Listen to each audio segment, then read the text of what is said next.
lo recepcionen ustedes. Bueno, recordar, devolverse en el tiempo, suele ser una tarea desgastante, bonita, ¿no? Porque cuando uno recuerda hay cosas bonitas en el pasado, hay cosas duras, nostálgicas, melancólicas, con pesadumbre, con esos momentos en donde uno no entiende por qué la angustia se apodera de uno. Y porque esos recuerdos los llevan a uno a pensar y a sobrepensar qué pudo haber cambiado el pasado. O en qué momento me quedé yo y cuántas veces me he quedado estancado en el presente pensando en algo que ya no pude hacer. Y eso pasó. Por allá entre los 80 y los 90 yo era un peladito muy pequeñito, entre los 7 y 14 años, voy a contar más o menos este fragmento. Yo vivía en el barrio Galán. Ese barrio queda cercano a la calle 50, tercera como con 56 más o menos. Ahí en la casa de mis abuelos paternos. Recuerdo muy bien la dirección. Hay cosas que no se le olvidan a uno, y por más de que hayan llegado a redes sociales, que ya uno esté mirando y buscando el teléfono para mandar una transferencia, para llamar a alguien, yo me acuerdo del teléfono en mi casa, 260-7581. Yo no sé si ustedes se acuerdan de algunos números por allá que quedan. Hay números que se quedan en la memoria. Y yo me acuerdo de esos teléfonos de disco que mi abuela le ponía un candado para que no pudiéramos marcar. Esa era la seguridad, ese era el bloqueo que teníamos, no podíamos marcar. Y allá en esa casa grande, con una cantidad de gente, un grupo de gente, era mal hecha porque le hicieron mi papá y mis tíos, con el dinero de mi abuelo obviamente, que era el que tenía, el capitalista de la familia. Esa casa tenía un portón gris grande, donde cabía el taxi, que en algún momento manejaron ellos, que tenía las llantas pinchadas, y que cuando pequeño yo me acuerdo que yo me subía a simular que estaba manejando, y metía los cambios, y metía el acelerador, metía los cambios obviamente sin meter el clutch porque yo no sabía manejar. Pero lo único que decían, Wilmar, bájese de ahí que va a inundar el carro. Y no inundar el carro, un carro sin gasolina, un carro con las llantas pinchadas, pero siempre me bajaban. Y ahí estaba el cuarto de nosotros. Nosotros éramos mis dos hermanos y yo, mi papá y mi mamá, en un solo cuarto. Una cama para ellos de la matrimonial. Y una pequeñita en donde nos tocaba dormir dos así y uno así, que era el más pequeñito. El siguiente cuarto era de una tía. El siguiente es de mi abuelo. Un cuarto quizás hasta tenebroso, ¿no? Oscuro, con un olor particular que ya les voy a explicar por qué. Cuando pasaba uno por ahí sentía un escalofrío. Y si uno seguía caminando en el pasillo, un pasillo delgado que a veces hacía ancho, a veces delgado, a veces ancho, a veces delgado, porque lo construyeron mis papás y mis tíos. Al fondo ya entrábamos al cuarto de la reina, de mi abuela. Y le digo la reina porque en ese cuarto era la cama más grande. Al lado estaba la cocina con el lavadero más grande, con la cocina más grande, con la nevera más grande. La única nevera que había en la casa. Mi abuelo trabajaba en mi casa y esa nevera era de casa.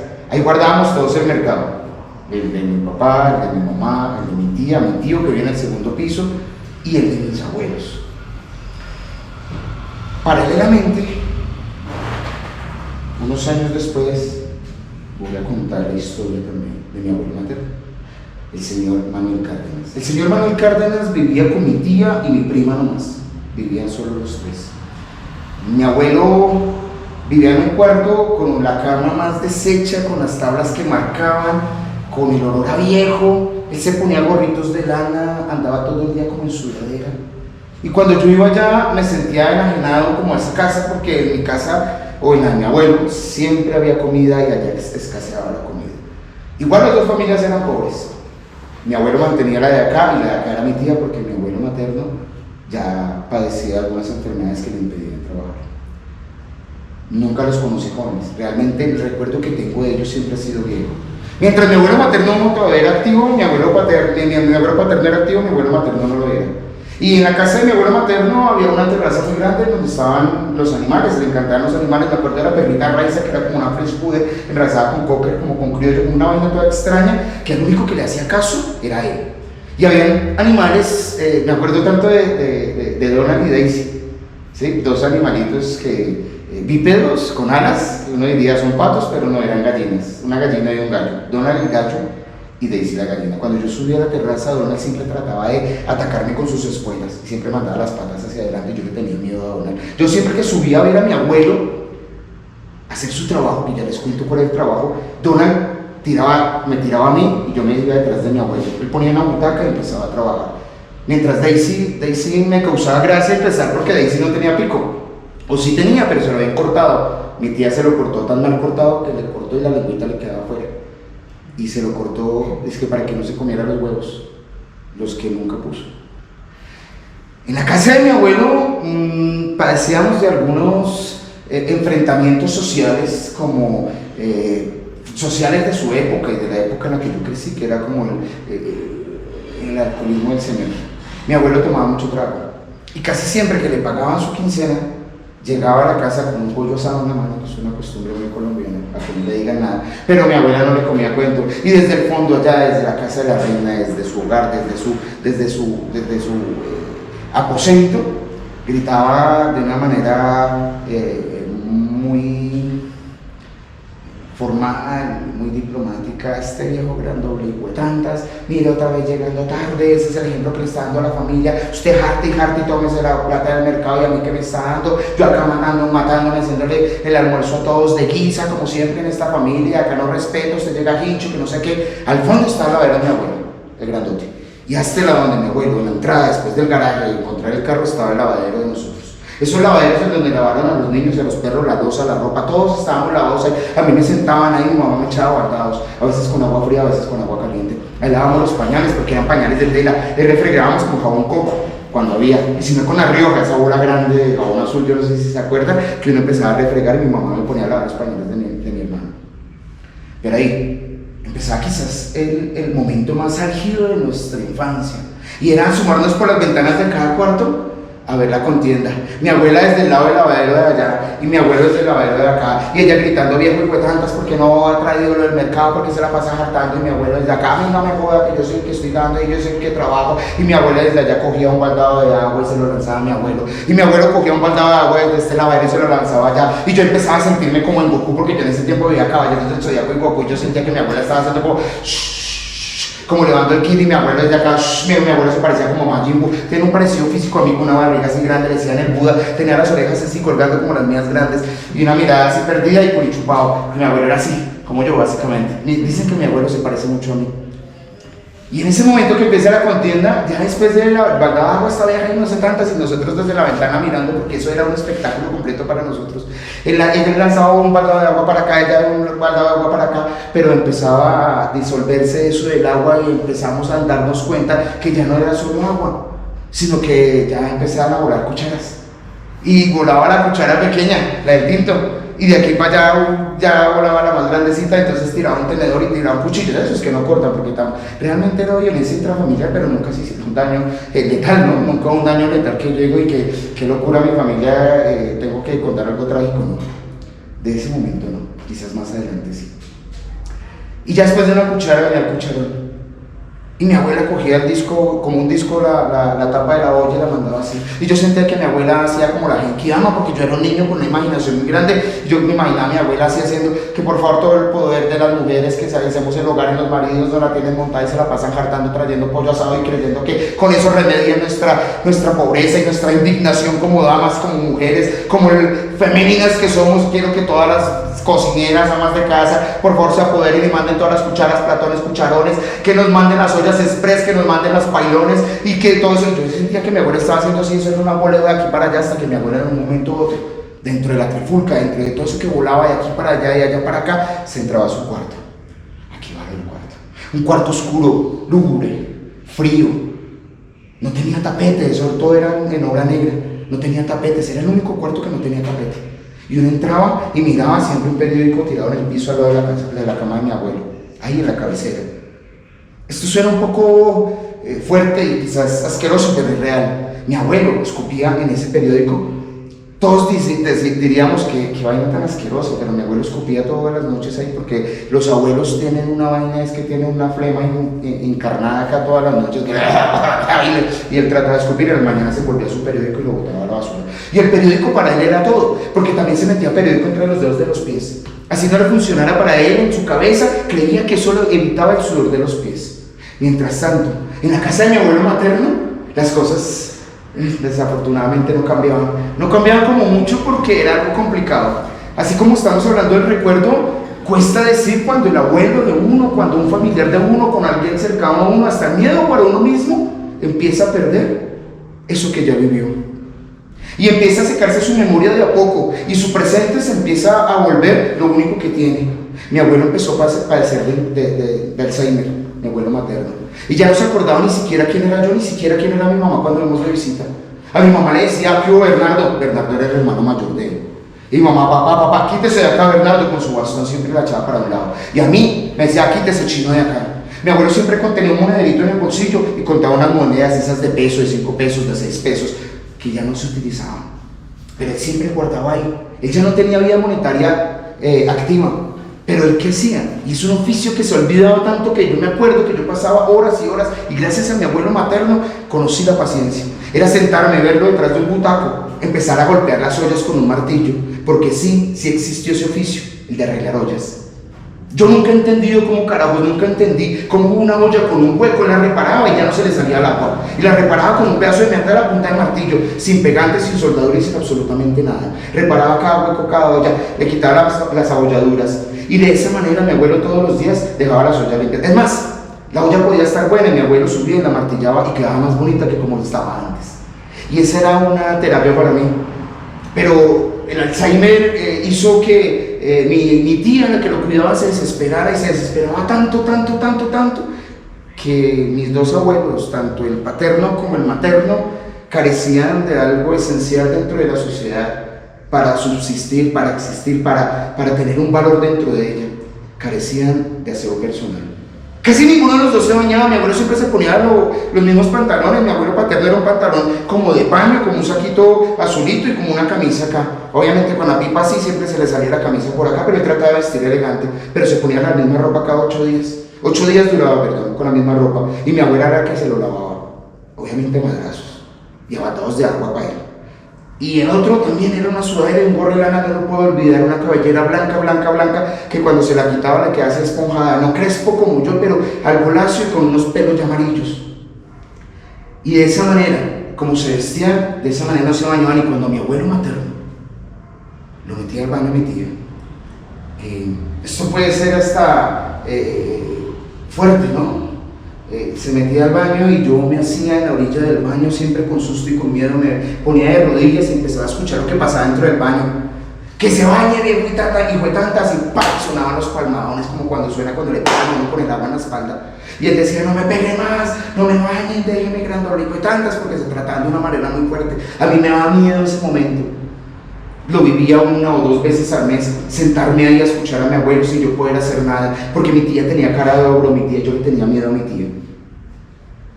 Y mientras pasaba el tiempo y yo iba creciendo con mis 2 abuelos paternos, empecé a entender algo, y era que la vida se iba acabando para ellos. Y fueron las 2 primeras vidas que yo entendí que se empezaron a fugar de la mía. Y así mismo, como una noche, me dijeron, Wilmar, llevémoslo al hospital. Y yo acompañé a mi abuelo paterno al hospital, ahí afuera del hospital de Bosa, con mi mamá, con mi papá, con mis tíos, con mis primos. Éramos como 30 personas afuera. Unos fumando, tomando cigarrillo, otros sentados, unos tratando de jugar, pero siempre preguntando a mi abuelo cómo está.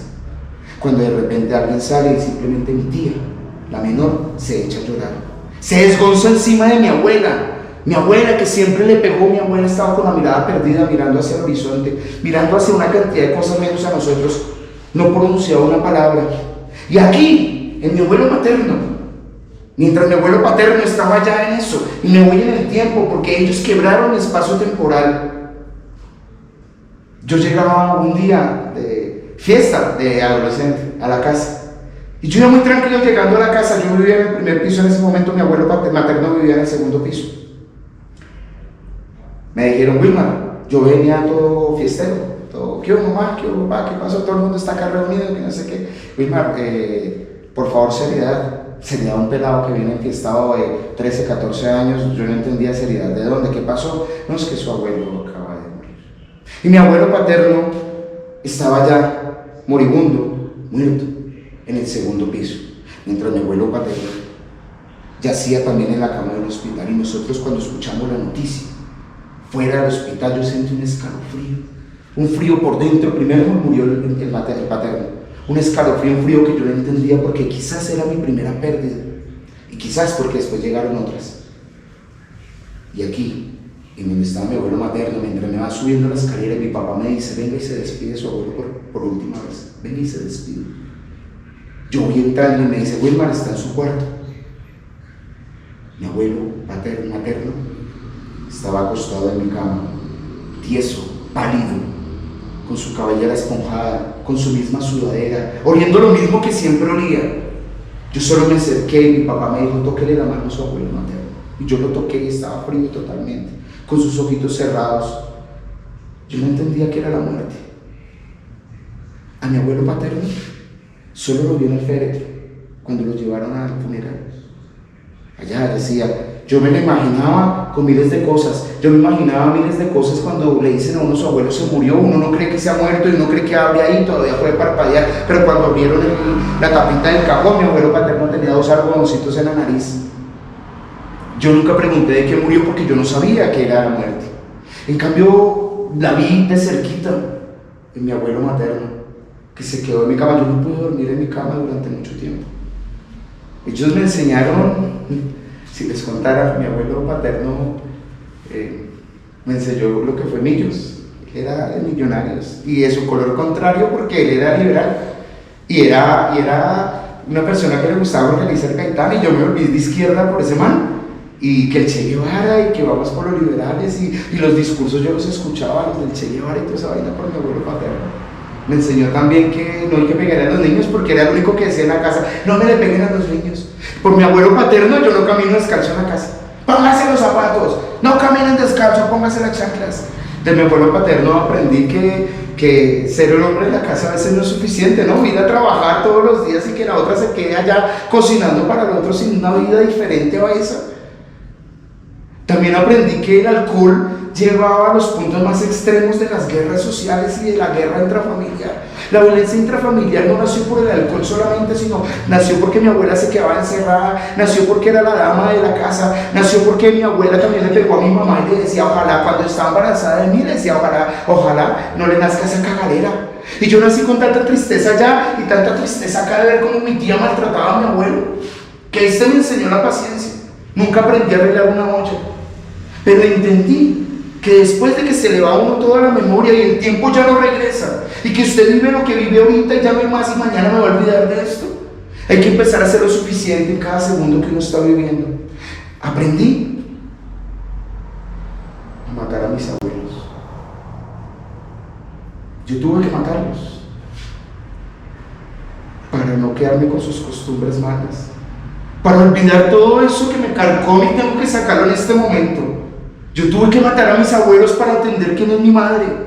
Yo tuve que matar a mis abuelos para entender a Raiza, a Donald y a Daisy. Tuve que matarlos. Cada segundo yo intento en mi cabeza matar eso para deshacer el tiempo. Quizás no para que vivan, sino para no repetirme. Muchísimas gracias. Gracias, es un fragmentico del trabajo. Traté de embolatar un poquito.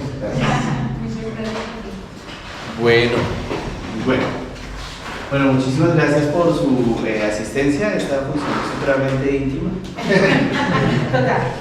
O fracasada. Pero digamos que si en términos quijotescos es una quijotada que puede ser sinónimo de fracaso. O sea, estamos cumpliendo con todos los preceptos de Don Quijote de la Mancha. Bueno, muy bien. Muchísimas gracias. Su merced, mira, es profesora, ¿cierto? Sí. Profesora, está trabajando en el Gustavo Restrepo. Ajá. Y profesora también universitaria. Es profe del área del lenguaje. Informática. De informática. Y pues sí he trabajado con lenguaje en otros campos de doctorado. ¿Ya terminaste tu doctorado? Sí. ¿Y dónde lo hizo usted? La pedagogía. ¿Cuál? ¿El muy institucional? Sí, en el doctorado en institución, y ese sí es en lenguaje y educación. Igual. Fácil, pues. ¿Cuánto duraste haciendo el doctorado? Siguiente pregunta. Mentira.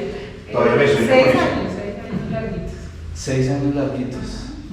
Bueno, felicitaciones. Hacer un doctorado es épico, es quijotesco. Total. Absolutamente. Y su merced. Y sobrevivir. Y sobreviviste. Ahí vamos. ¿Y hiciste tesis? ¿En qué fue tu tesis? trabajé en un proyecto de pedagógico sobre literatura infantil y convivencia escolar. Ah, qué bonito, qué bello. Una propuesta ahí para trabajar a partir de eso, la tramitación de conflictos. Qué bello con la literatura. Claro, eso funciona con nuestro ambiente negro bastante. ¿Y su merced a qué se dedica? Yo soy abogado, especialista en Derecho Penal. En Derecho Penal. ¿Qué hace un abogado en Derecho Penal?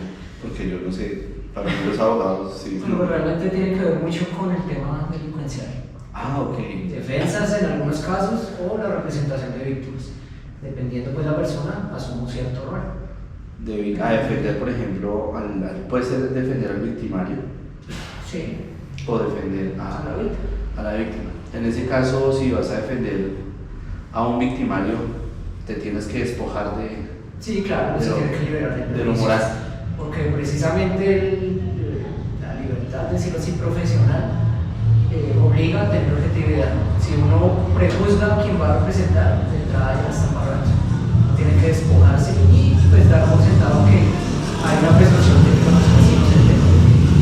Uno tiene que comprobar y reforzar esa idea de que la persona es inocente. Hasta que no lo vencen a uno en juicio, la persona sigue siendo inocente. Y así probatoriamente a uno lo acaban, pues ya se lo puse. Pero finalmente la verdad real no surge, es una verdad procesal, basada en las pruebas, basada en lo que surge ahí. Pero la verdad real a veces se oculta. Qué bueno, mira, está bien enganchado con el tema. Nos hizo una conferencia y aprovechamos ahí. Sí, pues, muy bien, bueno. Bueno, les cuento yo lo que básicamente estoy intentando hacer es contar este libro, Don Quijote de la Mancha, en 126 capítulos. Son 126 capítulos, lo que puede equivaler, con descansos, puede equivaler más o menos a 2 años y unos meses. Es una idea que se me vino a la cabeza, no se me vino, bueno, realmente es una tarea, estoy haciendo un doctorado imaginario, debido obviamente a la crisis de la educación, que en este caso no tengo pasajes o no tengo dinero para pagar los pasajes o pagar el semestre propiamente, entonces decidí inventarme un doctorado imaginario. Yo mismo me pongo el precio, prácticamente me dejé gratis el semestre, yo mismo pongo mis profesores y uno de mis profesores pues me puso la tarea de contar Don Quijote de la Mancha. Lo estoy haciendo principalmente en el Teatro Goyenechus, en un colegio, y iniciamos acá también con Hilos Mágicos, o sea, estoy como haciéndolo en distintos lugares. Y el objetivo es cada semana, cada 8 días, contar un capítulo, contarlo. No sé si ustedes tuvieron la oportunidad de leer este libro en el colegio, ¿cómo les fue con esta vaina? O si lo leíste en algún momento, ¿sí? Pero lo leyeron todo, porque este es uno de los libros más nombrados pero menos leídos, ¿cierto? Porque todo el mundo lo nombra pero pocas personas lo leen. ¿Y su merced? No. Una parte. Yo siento que esto sirve para hablar de derecho, para enseñarle a uno derecho, porque todo el tiempo son actos de criminalidades, de robos. Yo creo que con eso se puede aprender derecho. ¿Y su merced leyó el Quijote? No, la verdad no. Yo he visto adaptaciones. Adaptaciones en teatro, en cine, Sí, en música.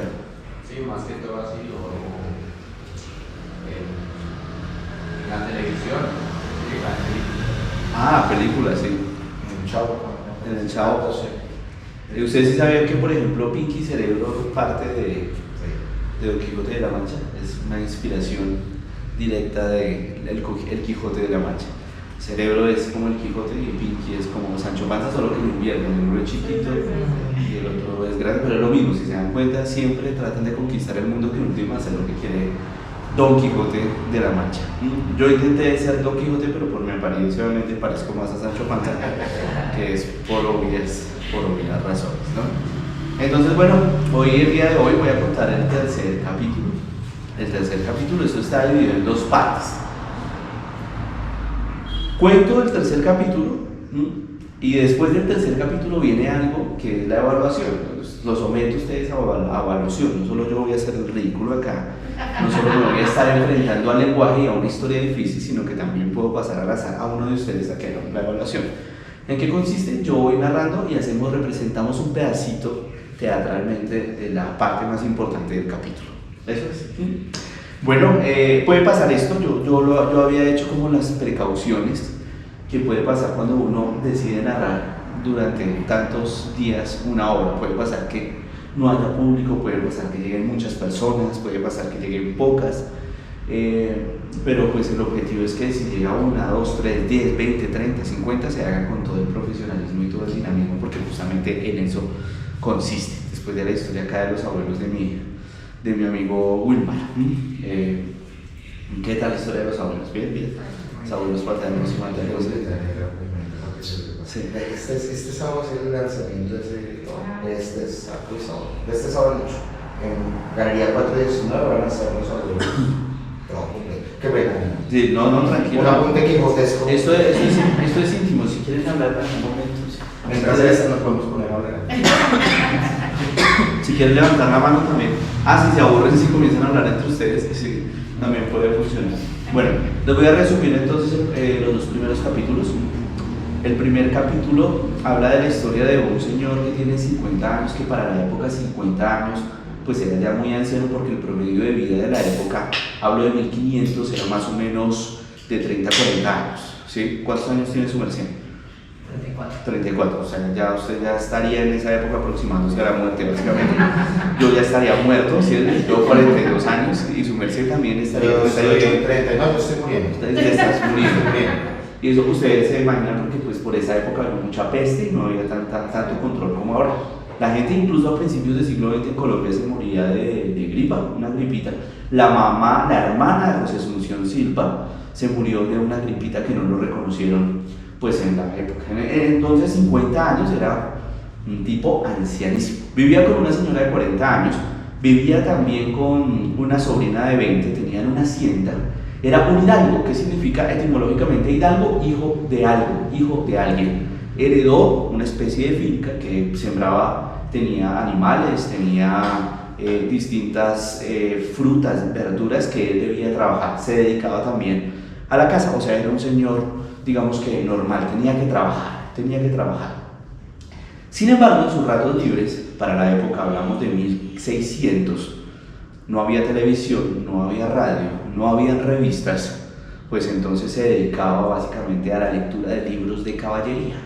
Esos libros que eran supremamente costosos para la época y era lo único en lo que se entretenía. Y comenzó a leer tantos libros, leyó por ejemplo El Amadís de Gaula, leyó el Cid Ruiz Díaz de Vivar, no sé si se lo pudieron leer en el colegio, el Cantar del Miocid, que todo el mundo le hace la cara como el Cantar del Miocid, el Belianís de Grecia. El Cantar del Miocid fue el primer libro escrito en literatura española. Y básicamente lo que nos dicen las novelas de caballería, que son novelas de la Edad Media, es que son obras de caballeros que nacen en la mala, en la inmunda, que nacen por allá en el mar o que los destierran y que de repente, gracias a su ingenio y a su valentía, logran conquistar a todo el mundo, tienen una dama que se enamora de ellos, todo el mundo los quiere. Por ejemplo, al Cid Ruiz Díaz de Vivar los quieren los musulmanes, los judíos, los católicos, o sea, los tipos terminan siendo la locura, una especie de Superman, ¿sí? Entonces pues el tipo se obsesiona con leer los libros de caballería y los lee con tanta profundidad que un día da en extraño pensamiento, y es que decide ser caballero andante. No sería extraño si ya eso estuviera de alguna manera no tan pasado de moda, porque es que los caballeros andantes fueron de 1400, 1300 para abajo. El tipo ya estaba en 1600. Ser caballero andante, no sé, es como si usted quisiera, no sé, qué ser en esta época, no sé, intelectual, ¿no? Como si algo así, ¿no? O sea, como si usted se quisiera, ¿se han visto que los niños ahora se quieren dedicar a ser youtuber?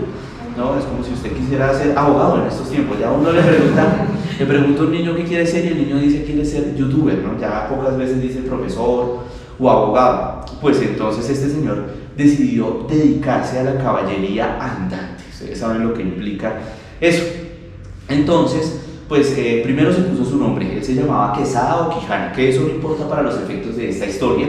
Entonces se puso Don Quijote como una variación de Quijada o Quesada. Se cambió el hidalgo por el don, que significa de origen noble. Ahora nosotros, a uno nos dicen don, pero nosotros lo asociamos es como si fuera una persona vieja, ¿no? Cuando le dicen a uno patrón, Don William, Don Wilmar, ¿sí? Doña, uno se siente como viejo, pero uno debería sentirse honrado porque es de origen noble, ¿sí? Entonces se puso Don Quijote y se puso el lugar de donde venía, de La Mancha. Ellos se ponían el nombre de acuerdo al lugar de donde venía. ¿Ustedes en qué barrio viven? Eduardo Santos, los dos. Entonces ustedes serían el nombre, ¿me recuerda su nombre? Don Anderson de Eduardo Santos, ¿sí? Pero Eduardo Santos es bonito, ¿sí? ¿Sí? ¿De dónde vive su merced? El 20 de julio. Imagínese. ¿Y tu nombre es? Fabián. Don Fabián del 20 de julio, usted sería Don Wilmar de Bosa, ¿no? Yo viví en su pero, uy, suena feo, así para eso, Don Wilmar de Galerías. Don Wilmar de Galería, bueno, en Galería yo sería, sí, Don Freddy de Usme. Entonces, pues él se puso así. Después de eso, se armó un caballero, entonces buscó unas armas que tenía su abuelo, que eran unas armas ya todas destartaladas, se hizo una celada que la metió con cartón. Y después de eso se encomendó a una dama, porque todo caballero andante, antes incluso de encomendarse a Dios, se encomienda a una dama. Entonces él tenía gusto, una señora que vivía por ahí cerca, que se llamaba Don San Lorenzo, a quien nombró Dulcinea del Toboso. Se encomendó a ella, buscó a su caballo, que era un caballito flaco, pero en el monta, un caballo ya chirrete, ¿sí? Un Rocín, y le puso Rocinante. Se montó sobre su caballo y decidió ir a emprender su viaje. Capítulo 1. Capítulo 2, este es el resumen. Básicamente el tipo sale por la parte de atrás de su finca a tener su primera aventura. Sale en su caballo montado y pues ya se imaginaba, no se imaginaba que alguien lo iba a escribir, que alguien lo iba a redactar a él y toda la cosa, ya se imaginaba que alguien lo iba a llevar a la posteridad a través de unas memorias. Entonces se imaginaba al escritor escribiendo: y una mañana Don Quijote de la Mancha salió, y mientras el sol emanaba unos cuantos rayos que se posaban sobre su rostro, y él emprendía esa marcha para ser el gran caballero Don Quijote de la Mancha. Y mientras tanto también recordaba y le pedía al escritor que por favor se acordara de su bello Rocinante, que era e iba a ser mejor que Babieca, el caballo del Cid Ruiz Díaz de Vivar. Iba en el monólogo. Digamos que la esencia del primer capítulo es la obsesión. Todos tenemos obsesiones acá. Entonces, cuando yo conté el primer capítulo, alguien me dijo que su obsesión literaria era Crimen y Castigo de Fyodor Dostoyevsky. Alguien muy sincero me dijo: mi obsesión es la paja. Es increíble, ¿no? Me encanta la gente que sea tan sincera. ¿Sí? ¿Cuál es tu obsesión? ¿Tienes alguna obsesión? ¿Series, libros, juegos? Mi obsesión aquí, mi obsesión es los tatuajes. ¿Los qué? Los tatuajes. Los tatuajes, sí, eso. Estás tatuado todo. Por ahí voy. Está emprendiendo, eso, algo así, ¿sí? ¿Tienes alguna obsesión literaria o una obsesión, una práctica que digas estás en lo Tengo mismo? una tarea. ¿Cuál es? Leer a todas las mujeres que ganaron el Nobel, que han ganado el Nobel, y escribir sobre ellos. ¡Wow! Me encanta porque es la misma tarea que tengo yo. Me encanta que venga gente marihuanera acá a escuchar. Porque esa gente está loca, ¿a quién se le ocurre eso? ¿Sí? ¿Y su mente cuál es su obsesión? ¿Cuál es tu obsesión? No sé, tengo una obsesión actual y es producir poesía, escribir mucha poesía y llegar a publicarla. Tengo esa obsesión metida en la cabeza. ¿Te gusta la poesía? Ah, no. Estoy con la gente que... O sea, ¿a quién le gusta la poesía en estos tiempos? Eso es quijotesco aún más. Qué hermoso. ¿Cuál es tu poeta favorito?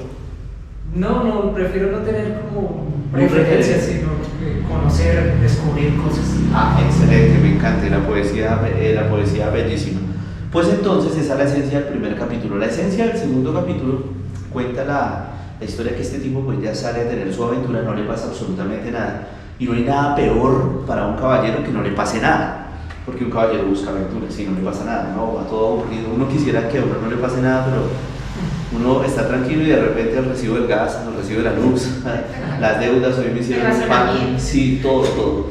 Pero a él no le pasaba nada, iba en su caballo y miraba para un lado, miraba para el otro. La primera salida que hizo Don Quijote fue en julio. Ustedes se imaginan, julio en España-La Mancha, pues es época de verano, y aparte en el campo era un sol, digamos que inclemente, un sol terrible. Iba ahí esperando cuando de repente a lo lejos ve una venta, pero él no la ve como una venta, que una venta, digamos en el significado etimológico para la época, es una especie de lugarcillo o una posada barata para arrieros que van con sus animales. Pero él no lo ve como una venta, sino lo ve como un castillo de los caballeros. Llega hasta allá y se imagina que en ese momento va a salir un enano, como salen las novelas de caballería, que va a salir con una trompeta y le va a recibir. No llega el enano, sino que reciben o llegan y aparecen dos mozuelas, que dice el libro textualmente, mujeres del partido, es decir, dos prostitutas. En ese momento a Don Quijote se le hace que aquellas dos prostitutas no son prostitutas, sino dos hermosas doncellas. Saben que etimológicamente doncella quiere decir virgen. Dice Don Quijote refiriéndose a ellas: oh hermosas doncellas, mi nombre es Don Quijote de la Mancha y me presento ante vuestras mercedes. Cuando ellas pues escucharon decir doncellas, soltaron la risa, porque de vírgenes no tenían absolutamente nada. Creo que ya se habían acostado con toda la Mancha, y eso hizo que pues Don Quijote se ofendiera, que por favor lo respetaran, que él era un caballero respetuoso que les estaba ofreciendo su gracia, así que lo mínimo que recibiría sería su seriedad. Pero ellas más se reían hasta que por fortuna apareció el ventero, el dueño de la posada. Y como era gordito, pues era buena gente. Así dice el libro textualmente. Yo siempre he pensado eso, dice así, que todo gordo es buena gente. O sea, los flacos son unas caspas. Yo tengo que ser buena gente. Sí, entonces llega el tipo y el tipo le dice que no se preocupe, que tranquilo, que es lo que necesite. Don Quijote pues le expresa su favor, lo que requiere, que es un poco de posada y que por favor le permita velar las armas y armarlo caballero. Cuando él escucha ese discurso, el tipo dice: este tipo está rayado el coco, este tipo es raro, pero pues para no llevarle la contraria le dice que no le puede ofrecer posada, pero que le puede ofrecer comida. No hay comida, no hay carne, sino hay unas cuantas pescados por ahí. Hay la trucha, que en esa época se decía truchuole, lo baja y le intentan dar la comida, pero no pueden porque como tiene la celada puesta en cartón ahí a las manos, se le intentan meter ahí sí como si estuviera enfermo. Y las mujeres también le ayudan y pues ustedes se imaginan la carcajada de ver a ese tipo ahí tratando de comer. Segundo capítulo. Y vamos ahora sí para el tercer capítulo del día de hoy. Realmente estoy muy contento. Yo siempre pienso ahora, digo, bueno, ¿qué puede acontecer? Pero yo creo que la vida es eso, justamente una quijotada, y uno tiene que arriesgarse a hacer las cosas. Eso sí, cuando yo termine el capítulo 126, están cordialmente invitados porque voy a hacer una farra sin precedentes. Están de una vez invitados. Yo sé que no podrán venir a todos los capítulos, pero a los que puedan venir, están invitados ya de una vez a la farra sin precedentes que voy a hacer. Voy a invitar a orquesta y toda la vaina, sí, una vaina bien paramilitar y toda la vaina, ¿cierto? Pero obviamente estilo Don Quijote de la Mancha. Su merced también cordialmente invitado ese día. Tercer capítulo. Pues resulta que Don Quijote entonces termina la cena, y mientras está cenando nuevamente le asalta el pensamiento de que no se ha armado caballero, porque un caballero tiene que ser armado por otro caballero, que le tiene que dar como la bendición. Además de eso, tiene que recibir una oración a las armas, que es una especie de rito que tiene que durar casi 12 horas en la noche mientras él profiere unas oraciones. No tiene ni lo uno, no tiene ni lo otro, entonces se ve preocupado por esto que le está pasando, así que llama al ventero, se lo lleva para un cuarto oscuro, se hinca de rodillas y mirándolo a los ojos le dice: apreciado caballero, como usted sabe, yo vengo aquí a que por favor me conceda un don, que no solo será beneficio para usted, sino para toda la humanidad. El ventero pues se queda mirándolo como esta vaina ya está rara, pero igual dice que bueno, que él acepta, que qué es ese don. Y Don Quijote le responde: qué gracia me hace usted su respuesta, de veras que sí. Muchas gracias, le agradezco profundamente en el alma me permita concederme el don de armarme caballero, porque estoy seguro, como dicen los libros de caballería, que es otro caballero quien debe armar caballero, y además me permita velar las armas para así deshacer en tuertos y así de una vez recorrer los 4 mundos. Dice 4 mundos el libro, refiriéndose al norte, al sur, al occidente y al oriente. Y pues el ventero, que se hace pasar por castellano, la palabra castellano en términos etimológicos significa una persona de bien. Realmente el ventero no lo es, el ventero es un ampón. El ventero le dice que todo bien. Bueno, no le dice todo bien, le dice que tranquilo, que le va a ayudar, que lo que está haciendo es supremamente correcto, porque ya se da cuenta que el tipo está deschavetado. Entonces usted con alguien deschavetado tiene 2 opciones: o lo ignora o le sigue la cuerda. Y pues el tipo, que era de buen humor por ser gordito y chiquito, pues le siguió la cuerda y le dijo que iba por buen camino, que no, que lo que estaba haciendo era perfecto, que lo que estaba haciendo era pues una maravilla, que como así que era un caballero andante, que era lo mejor que le había pasado tenerlo ahí en su castillo, y que él también había sido caballero andante, que él había sido caballero y que había recorrido muchos lugares, casi que todos los lugares de España, y que después de ya terminar su mocedad, ya cuando llegó a sus años viejos, decidió armar ese castillo y recibir a caballeros como él para que pudieran velar sus armas y ser caballeros andantes. Eso sí, le dijo después, supongo que trae dinero, le dijo. Claro, obviamente pues para la plática, ¿no? ¿Cierto? Entonces pues el Don Quijote le dijo que él nunca había leído que en los libros de caballería se dijera que habían que tener o que había que tener dinero. Y pues el ventero le dijo que no se decía porque era obvio, usted necesita dinero, cualquier época usted necesita dinero, 1500, 1400. Hay unos antecedentes de los judíos que eran prestamistas gota a gota ya en la Edad Media, creo que de ahí viene el odio. ¿Cierto? Porque los judíos siempre han sido perseguidos, pero creo que es desde la época que ellos fueron los primeros gota a gota que recordamos. Entonces ya el dinero existía desde esa época. Segundo, que es importante traer camisas nuevas, porque usted no sabe que en cualquier momento se aparezca ante usted un rey, o la hermosa Dulcinea del Toboso, o cualquier otra dama y usted cochino. Y tercero, importante, tener ungüentos, tener una propia medicina, porque uno no puede confiar de los otros.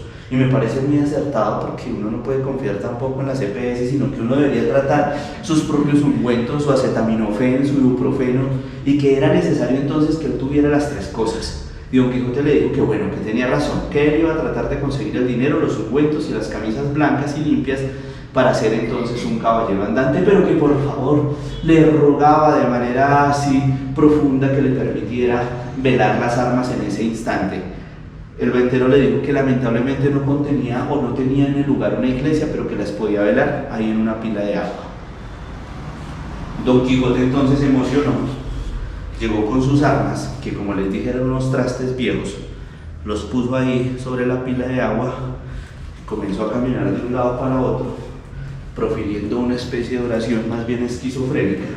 Mientras tanto todos los que estaban ahí habitando la venta comenzaron a mirarlo de afuera y diciendo, este tipo está pero rayado el coco, o sea, está mal, porque era una extraña locura, porque hay tipos de locura, ¿no? Las personas que hablan solas, pero este tipo quería ser un caballero andante y todos lo miraban y se reían, mientras él, convencido, en este momento de la novela, yo no sé si el tipo realmente estaba loco o se estaba haciendo el pendejo, ¿cierto?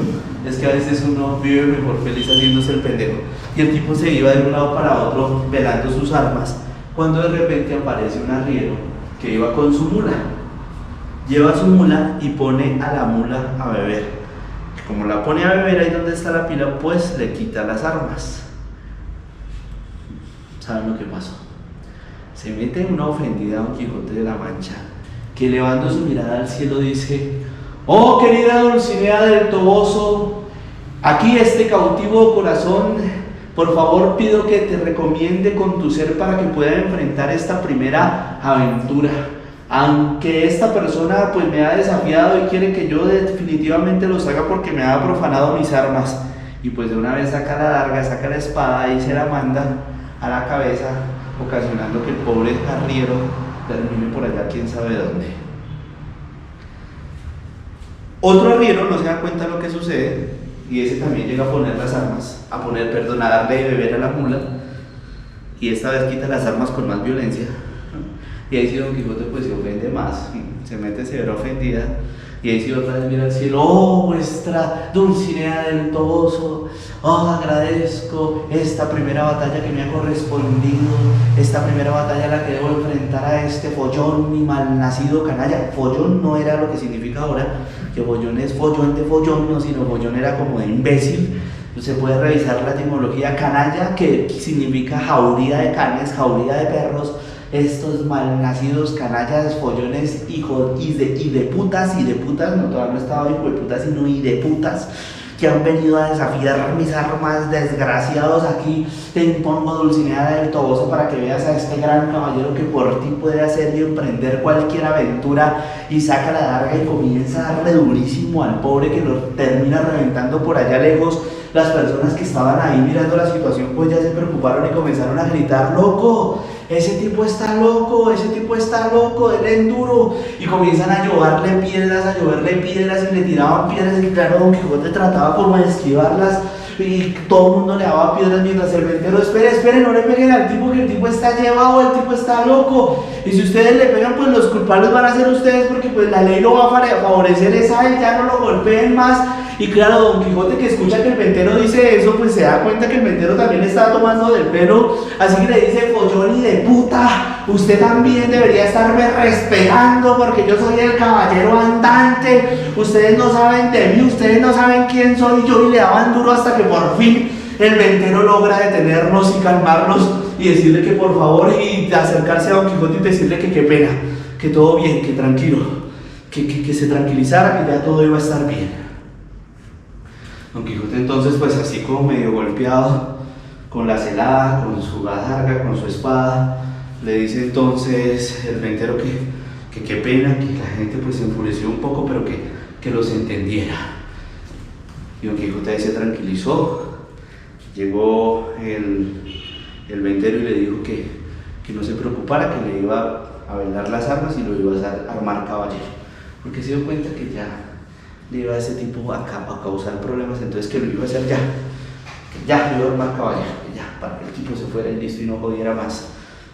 Entonces, para armar a un caballero hay una técnica, y es que usted se pone de espaldas y el otro le da con la espada por detrás, pero no golpe, ¿no? Sino un golpecito. Si quieren, ahorita los armo caballeros, ¿sí? Sí, pero por detrás, ¿no? No le va a meter la espada por otro lado, no sé, por detrás. Sí. Pero pues el tipo se pasó, pues aprovechando la locura, el tipo cogió y le pegó re duro así en la cabeza al pobre Quijote. Así era, sí, claro, así era, le dijo el ventero. Y después de esto vino una mujer que tenía que encintar la espada.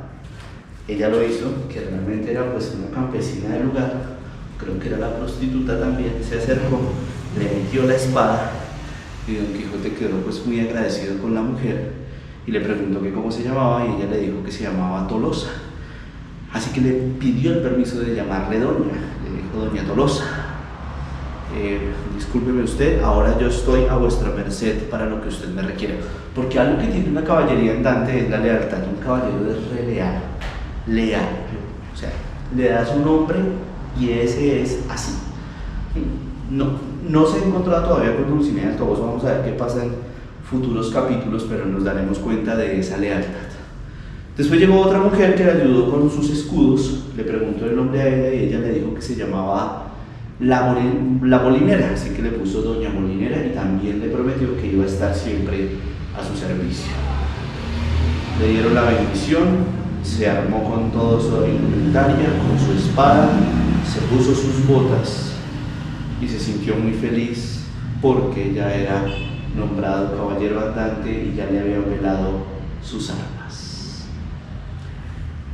Ese es el final del tercer capítulo. ¿Quedó claro en sus mentes? No aplaudo todavía, no he terminado. Sí, no porque alguien en el primer capítulo alguien me preguntó, me dijo: Freddy, muy bien, ¿qué pasaría si Don Quijote fuera colombiano? Y una vez me surgió a la cabeza, no se llamaría Don Quijote de la Mancha, sino se llamaría Lord Byron de Bosa. Entonces Lord Byron de Bosa vivía obviamente en Bosa, tenía una casita ahí de latas, de cartón, vivía con su abuela, vivía con la sobrina y vivía con otro muchachito, niño de 5 años, cochino. Vivían los 4 ahí, hasta que un día Lord Byron de Bosa, después de haber leído o de haber visto todos los capítulos de Pandilla, Guerra y Paz, decidió convertirse en un caballero andante. No un caballero, sino un cabañero, que es la versión contemporánea del caballero para deshacer entuertos, deshacer agravios, mejorar sinsabores y las sinrazones y poder transformar el mundo en el que vivía. Como no tenía caballo, pues se consiguió una 2 tiempos, que es una DT. ¿Sabes? Uno sabe que a esa moto se le para uno al lado y uno dice: Dios mío, hasta acá llegué, o me van a robar o me van a matar. Entonces uno sube el vidrio, además que son unas motos muy ruidosas. Se subió en su moto y se fue a tener aventuras. Llegó directamente al castillo. ¿Su merced conoce el castillo? Me sonríe, sí, eso sí, sí. Ya lo quitaron, ¿no? ¿Su merced conoce el castillo? No, su merced está muy joven. ¿Cuántos años tienes? 33. Ah, 33 tiene usted, hermano. Uy, este man se ve re joven. ¿Cómo hace para conservarse? Sí. ¿Hace deporte y todo? Sí, un poquito. Sí, ah, qué bueno. 33, este man, en cambio este man tiene 33, sí, mira, este man le ha dado el tiro de la vida. 28. Pero lo ha maltratado la vida. ¿Cuántos tienes tú? Ah, ya me dijiste. 34, también se ve joven. Bueno, estoy tratando de piropearlo. A ti no te pregunto la edad, porque No. dicen que no. ¿A ti no te importa? Ah, me encanta. Eres una mujer muy diferente, ¿cierto? Quiere leer todas las premios Nobel y no le importa que le pregunten No, nada. para ¿Cuántos años contar, tienes? 44. 44, somos contemporáneos, Sí. somos contemporáneos. Tú naciste en el año 80, 79. 79, yo nací en el 82. ¿En qué clínica naciste? En el hospital de Montería. Montería, tú eres costeño, pero ya no tienes el acento. 20 años. Ah, Llevo 20 años acá. 20 años acá. Yo conocí este año un amigo de la costa y tenía el acento entre costeño y rolo, una vaina así bien rara. Entonces, ¿yo por qué les estoy preguntando eso? No, por conocimiento popular. Por conocimiento de cultura. Bueno, pues el tipo entonces ya. Ah, para el castillo. Al castillo. ¿Sí conoces el castillo? Sí, claro. ¿No? Era un prostíbulo. Ahí al lado del Santa Fe que queda la piscina. Pues entonces Lord Byron de Osa llega en su DT pensando que esto era un castillo de los caballeros. Pues se confunde y no es un castillo, sino que se da cuenta que es un puteadero. Están dos mozuelas que él piensa que son dos hermosas damas, pero son dos hermosas damas, ¿cierto? Pero no tan doncellas. Se lo invitan a salir, que vale la hora 80.000, 150.000, ¿cuánto vale? ¿Cuánto vale? Eso sí responde, ¿cierto? Le tocó uno así simuladamente, no se acuerda. Entonces, pues él sigue, dice que se puede velar las armas. Obviamente también se encomendó a su dama, que en este caso no era Dulcinea del Toboso, sino la más hermosa mujer, la Marjorie, que vivía también en un barrio ahí en Bosa, ¿no? En Bosa, casi Kennedy. Sí, Marjorie de Kennedy. Marjorie de Britalia. ¿Britalia es Kennedy? Sí. Marjorie de Britalia. Entonces, pues se encomendó a ella, llegó allí, al lugar, y pues comenzó a velar, pues no sus armas, sino era un puñal, y pues los borrachos que estaban ahí me cogieron una pata también. Le trató de darle chuzo a todo el mundo. El dueño del proxeneta, pues del lugar, trató de llevarle la corriente y le colaboró pues con la bendición de las armas, lo armó caballero y lo botó para la nada. Y en la historia también no está la versión de Don Quijote, Lord Byron de Bosa, que también está tratando de cambiar la humanidad a través de sus sueños. Eso es, muchísimas gracias. Ahora sí vamos a jugar. Ahora sí pueden hablar. Bueno, ¿qué tal? ¿Cómo lo vieron? Mucho bonito. ¿Tengo progreso? ¿Sí tengo futuro? ¿Lo bien? Sí. Dios mío, vamos al tercero. Yo los amo a ustedes, porque si ustedes no están, bueno, ustedes también, ¿cierto? Pero ustedes ya, como son amigos, pero la función fue básicamente para ellos, ¿sí? Bueno, viene la parte de la evaluación, compañeros. El título es gratis. No es gratis. ¿Qué escena les parece? ¿Cuál es la escena más importante de esta? Subjetivamente. ¿Cuál puede ser? ¿Cuál escena les quedó más de este tercer capítulo? ¿Cuál? Pues cuando definitivamente reciben la cuerda y reconocen que para que la cosa mejore, exacto, tiene que convertirse en caballero. Entonces me pareció como que es lo más ahí. Perfecto. Listo. Entonces, pasa al frente. Seré doncella. O seré tú la que te nombra caballero. Ah, bueno, hagamos la escena cuando lo nombran caballero, ¿listo? ¿Listo? Y tú su merced es el caballero, ¿listo? Y yo voy a poner narración, ¿perfecto? ¿Listo? Bienvenidos, pasen al frente. No sabíamos que era tema. Claro, esto es con evaluación porque solo yo haciendo el ridículo, gravísimo. Ok. Bueno, tenemos aquí a un Jorge de la Mancha. ¿Qué tal Don Quijote? Si tiene pinta. Este man Sí, es que tiene parece. 33 años, se ve re joven, ¿no? Y, bueno, muy bien. Era la escena entonces en que el caballero. Ah, lo nombraban caballero, ¿listo? Bueno, luces, cámara, acción. Actitud de caballero. O sea, la idea es que tú narras y No era lo que nosotros ustedes hacen, actuamos. ustedes actúan, ¿listo? Ok. Y ahí estaba Don Quijote de la Mancha. ¿Cómo así? No sé, pues usted Don Quijote. Pero un caballero. No hablamos. Sí. Hágale como le dé. Listo. Y ahí estaba Don Quijote de la Mancha, empuñando su espada imaginaria, mirando al cielo y elevando unas palabras a la hermosa Dulcinea del Toboso. Oh, Dulcinea del Del Toboso. Toboso, gracias por ayudarme en esta contienda contra estos canallas. Oh, muy bien. Bueno, parece un Don Quijote borracho, pero está perfecto. Y mientras en ese momento entonaba su espada, apareció una de las doncellas. Bueno, que realmente no era una doncella. No iba a ser, pues, nombrada caballero. Sí, por eso, pero es la doncella. Supongamos que es la doncella que lo nombró caballero. Ok. Pero que realmente no era una doncella, sino una mujer del partido. Así que acercándose a él, le expresó lo que iba a acontecer. Estimado Don Quijote, en el día de hoy te vamos a convertir en caballero. El caballero. A lo que Don Quijote respondió: Gracias, doncella. por- y ella, enamorada por recibir la palabra doncella, le respondió. Es la segunda Estás vez. equivocada. Así que se acercó, le tomó la espada y se la encintó en su cintura. Don Quijote le preguntó el nombre. ¿Cómo es su nombre?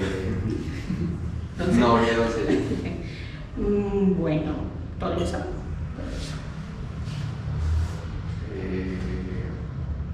Permítame darle entonces. Sí. Doña Tolosa. ¿Bien? Muy bien, ¡Qué excelente. gracia! No se olvida, yo le he dicho cuál es tu name. ¿Cuál es su nombre? No. Oye, se sabía el texto. Se lo sabía y tú también el apellido. Y se sabía el apellido y todo, es decir, pues, esto fue un éxito completo. ¿Sí? Muchísimas gracias, eso es todo por hoy, muchísimas gracias a ustedes por su visita. Yo tengo, bueno, básicamente yo voy a estar, si me lo permite, primero agradecerle a Henry por la oportunidad. Henry es un patrocinador de estas vagabunderías desde siempre. Hace, no sé, más de 10 años, Henry me permite. Incluso grabé mi especial de cuentería que los pueden ver por YouTube, se llama El Perro en la Laguna, lo grabamos acá. Lo pueden ver para que ustedes echen ahí chismecito. Yo tengo tu libro. Ah, y tienes el libro ahí está. Tengo tu libro. Te lo compré ya en Ibagué. Ya no hay una copia, pero ¿No tiene función? sí. Yo hice el prólogo. Eh, Eso nadie lo sabe, nadie lo No, si uno no cala lo de los prólogos. Nadie lo Uno una vez va. Lo voy a volver a leer. Sí. Por mí. Lo voy a volver a leer. Solo para que sepan quién El es el prólogo. prólogo. Entonces, vamos a estar, si nos lo permite, obviamente, aquí en el Teatro y los Mágicos. También vamos a estar en el Teatro Goyenechos, básicamente en esos dos lados. Yo tengo un grupito de WhatsApp que se llama Don Quijote en Cuentería. Si ustedes desean, los puedo agregar. Es solamente informativo. Por ejemplo, si cambiamos el lugar, yo les voy informando. Y yo estaría muy agradecido, de acuerdo a lo que vieron hoy. Supongamos les gustó, inviten entonces a sus familiares, a sus amigos. Si no les gustó, invitan a sus enemigos, o sea, sí, para que la pasen mal, ¿no? Esa puede ser la estrategia. El objetivo es ir mejorando, ir contando lo mejor y nada, contando todo, o sea, se puede, además porque una cosa muy esencial de Don Quijote de la Mancha es que en última somos nosotros mismos.